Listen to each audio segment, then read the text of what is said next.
Le Moyen-Âge est à la mode et j'en suis très heureux parce que je crois que cette époque a été absolument décisive. Je t'ai dit qu'elle soutenait sa thèse le 28. Une thèse sur quoi? Les chevaliers paysans l'ont mis au lac de Paladru. Au lac de Paladru! Passion médiéviste, l'histoire médiévale vue par ceux qui l'étudient.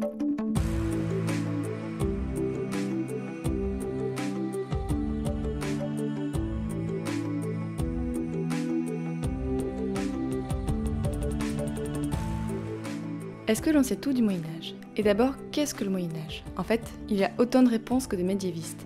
Dans cette émission, on met un peu de côté les châteaux forts et les chevaliers pour s'intéresser à comment l'histoire médiévale est étudiée aujourd'hui par des jeunes chercheurs, quels sont les sujets qui les intéressent, pour vous donner envie d'en savoir plus et pourquoi pas donner de l'inspiration à de futurs médiévistes. Épisode 4, Lucie et les sauts de princesse, c'est parti.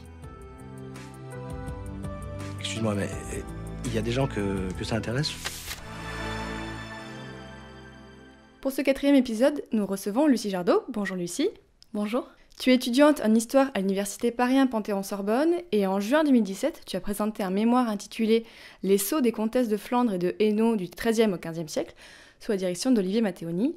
Alors pour commencer, est-ce que tu peux nous dire pourquoi tu as choisi ce sujet? Alors j'ai voulu choisir ce sujet tout d'abord parce que j'avais fait de l'histoire de l'art pendant ma licence, et donc ça me permettait de faire aussi bien de l'histoire politique que de l'histoire des représentations, et donc d'étudier l'histoire médiévale par un objet qu'on étudie finalement très peu, qui est le sceau. En M1, je me suis concentrée donc en fait sur les princesses initialement, c'était le sujet un petit peu large qui m'avait été donné par mes directeurs, et je me suis donc beaucoup posé la question au cours de mon M1, finalement qu'est-ce qu'une princesse ? Et il en a découlé que les princesses étaient des femmes issues de la haute aristocratie, de la haute noblesse médiévale, et donc que ça englobait les comtesses, les duchesses, les vicomtesses. Et donc j'ai fait le choix de me consacrer aux comtesses de Flandre et de Hainaut. Comtesse de Flandre qui ensuite se mue en duchesse de Bourgogne, puisque la Flandre est rattachée à l'espace bourguignon au moment où les ducs de Bourgogne le récupèrent par un mariage. Au cours de tes recherches, qu'est-ce qui t'a le plus surpris? Ce qui m'a le plus surpris, c'était le pouvoir de toutes ces femmes. On est toujours en train de penser que les femmes à l'époque médiévale n'ont pas de pouvoir, sont incapables de gouverner, ont été dans l'ombre de leur époux.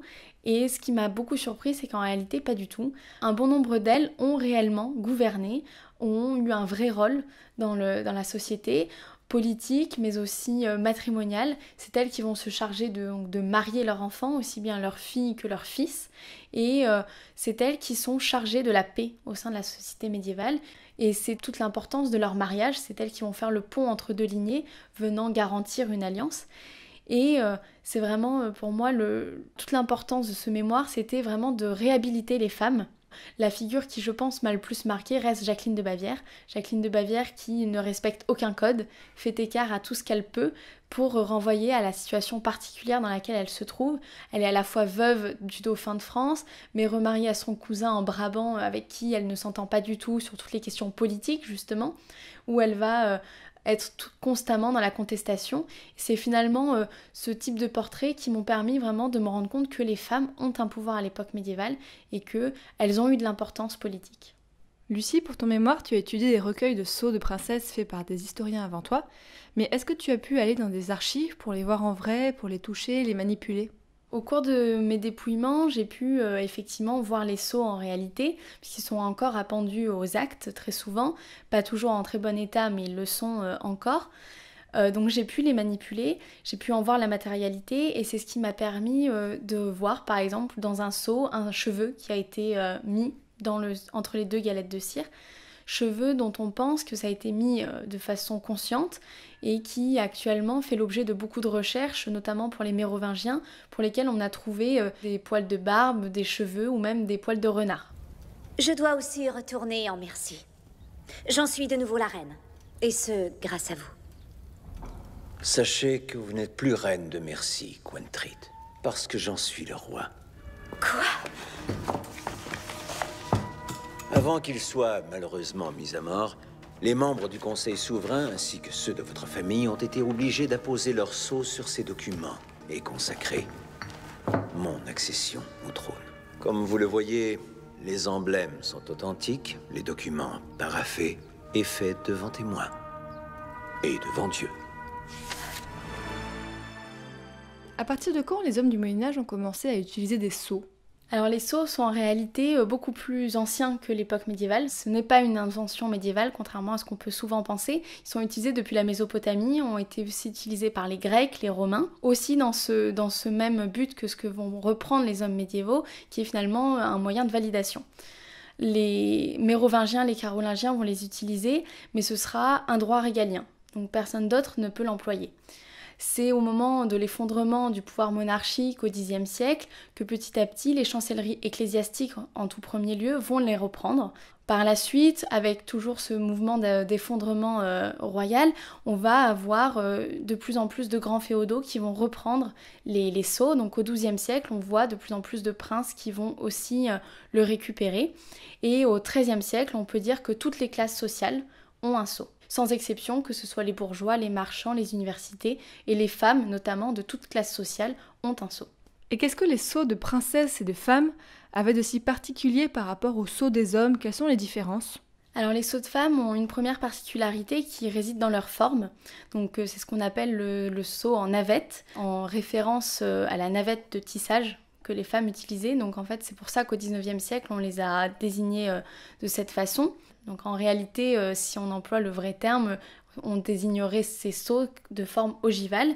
Particularité puisque ça se prête très bien à la représentation en pied, dont seules les femmes usent, tout comme les ecclésiastiques. Et enfin, les sceaux de femmes ont pour particularité de cristalliser finalement une identité qui est très particulière, qui est celle de la femme à l'époque médiévale, et qui est très différente de celle des hommes, puisque les hommes ont une identité pérenne tout au long de leur vie.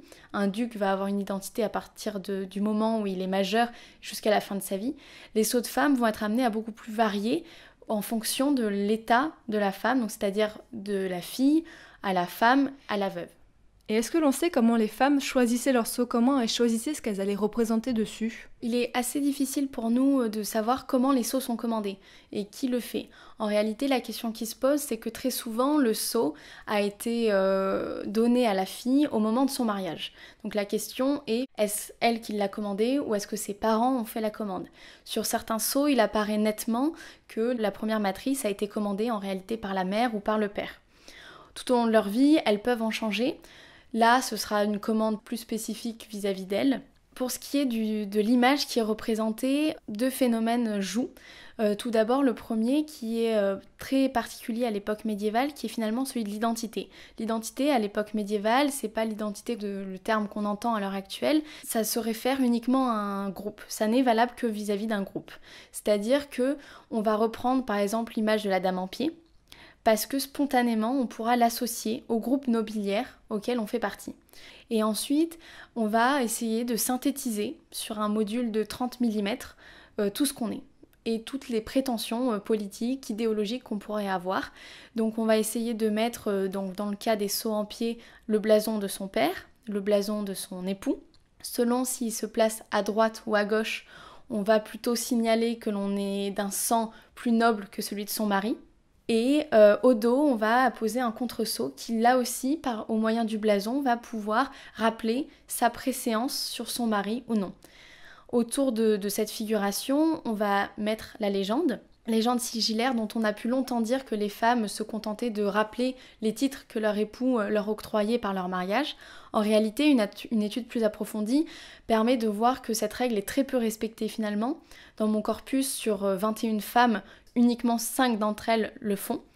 Et elles vont avoir tendance à soit mettre les titres dont elles héritent elles-mêmes, par leur père ou par leur mère d'ailleurs, ou alors commencer par donner leur prénom, donnant ensuite le nom de leur lignée, et ensuite les titres de leur mari. Et c'est l'apparition de ce qu'on va appeler le nom de famille, et ça se voit très bien notamment avec les filles qui sont issues de la famille royale.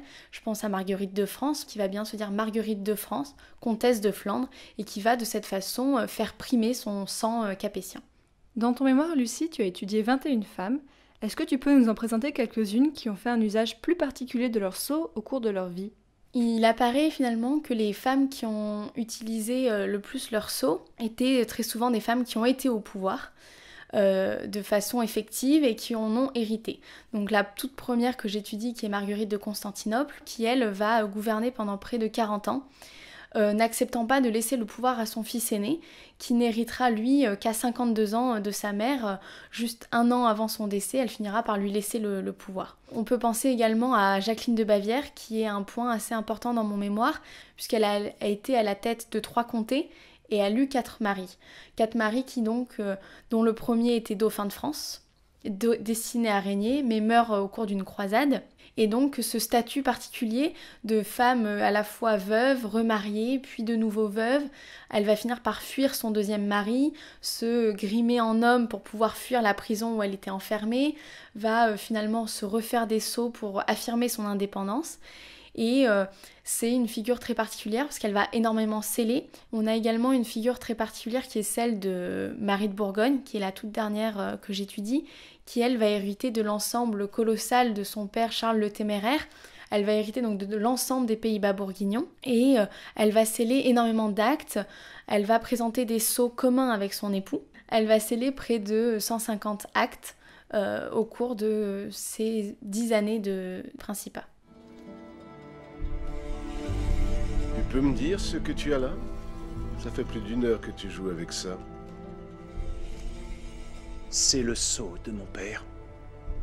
Je l'ai reçu de ma mère. Je me souviens qu'il le portait quand j'étais plus jeune. Il te va bien? Actuellement, dans les études sur le Moyen-Âge, l'histoire du genre se développe de plus en plus, comme on l'a vu avec Justine dans l'épisode 1 du podcast. Et pourtant, Lucie, dans ton mémoire sur les sceaux de princesse, tu as choisi de faire une histoire plus politique. Pourquoi tu as fait ce choix ? Alors la question qui s'est très rapidement posée était celle effectivement de l'histoire du genre. Histoire du genre qui est très à la mode actuellement. Les gender studies sont nées dans le monde anglo-saxon bien avant qu'elles arrivent en France. Et petit à petit, depuis 10 ans, on les voit pénétrer dans le champ historiographique français. Et il apparaît que l'étude des sceaux de ces princesses ne peut se faire qu'au regard des sceaux aussi des hommes, qui vont avoir tendance à, par exemple, reprendre leur blason, ou aussi reprendre des figurations qui viennent de leur épouse ou de leur mère. Et donc il est important pour moi de ne pas se consacrer uniquement à l'histoire des femmes, il faut bien les replacer dans un ensemble global, puisque les femmes font partie intégrante d'une lignée, et donc il convient d'étudier aussi bien leur fils que leur époux. Donc il faut moins se concentrer sur une histoire du genre qu'une histoire politique. À mon sens, finalement, bien sûr le sexe joue un rôle, mais le sang prime, et dans ces hautes strates politiques, on n'en est plus finalement à se concentrer uniquement sur l'histoire du genre, mais uniquement sur l'histoire politique. Et au cours de tes recherches, quelles sont les difficultés que tu as rencontrées ? La difficulté était tout d'abord de circonscrire l'étude, parce qu'il fallait à la fois que je constitue un corpus qui était intéressant, puisque c'était des femmes qui devaient avoir justement gouverné, qui présentaient beaucoup de situations hétérogènes, mais c'était aussi finalement de faire un choix dans les sceaux que j'allais étudier, et de ensuite me rendre dans les dépôts d'archives pour voir et de faire ce travail de dépouillement en série, de mettre en série toutes les empreintes que j'allais consulter. C'était difficile au début puisque je me retrouvais face à 750 empreintes recensées, et donc il fallait que je sois à la fois efficace et que je mette en place une grille de lecture qui me permettrait au bout de 2 ans de rendre un mémoire qui étudiait aussi bien les sceaux pour leur dimension iconographique, qui me permettrait d'analyser des éléments infimes tels que les blasons ou parfois des éléments emblématiques très minimes sur le sceau mais qui sont pourtant lourds de sens. Et c'était aussi la deuxième difficulté, c'était de aussi pouvoir livrer une analyse diplomatique, donc de pouvoir dire que oui, les femmes emploient davantage cette couleur de cire, que oui, dans la chancellerie de Bourgogne, finalement on suit les mêmes règles que dans la chancellerie royale française, et donc c'était de mettre en série toutes ces empreintes pour pouvoir prendre de la hauteur et dégager des grandes règles diplomatiques. Et pour terminer, quels sont les conseils que tu donnerais à quelqu'un qui aimerait faire un master et donc un mémoire d'histoire médiévale ? Alors 2 conseils, je pense le premier, de choisir un sujet qui lui plaît, puisque ça permet véritablement de s'investir, d'avoir envie quand parfois c'est compliqué, quand on en a marre de se lever pour aller à la bibliothèque ou dans les archives pour mener des expéditions comme moi au fond de la Belgique.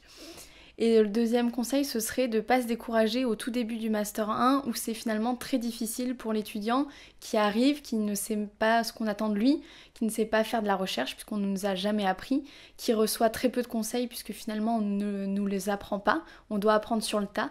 Et donc de ne pas se décourager, de vraiment essayer au maximum, d'abord sans entrer dans une bibliographie trop lourde, de lire un petit peu ce qui a été fait auparavant, de prendre beaucoup d'exemples sur des thèses ou des anciens mémoires et ensuite de vraiment s'attacher d'abord à circonscrire son corpus, à se borner, à se dire je vais aller de telle époque à telle époque ou je vais étudier que cette lignée qui permettra vraiment ensuite d'analyser dans la profondeur et au début du M1 vraiment se mettre dans le bain petit à petit et de s'accorder à être patient et à pas aller trop vite au tout début et vraiment à prendre en compte toutes les dimensions possibles de son sujet.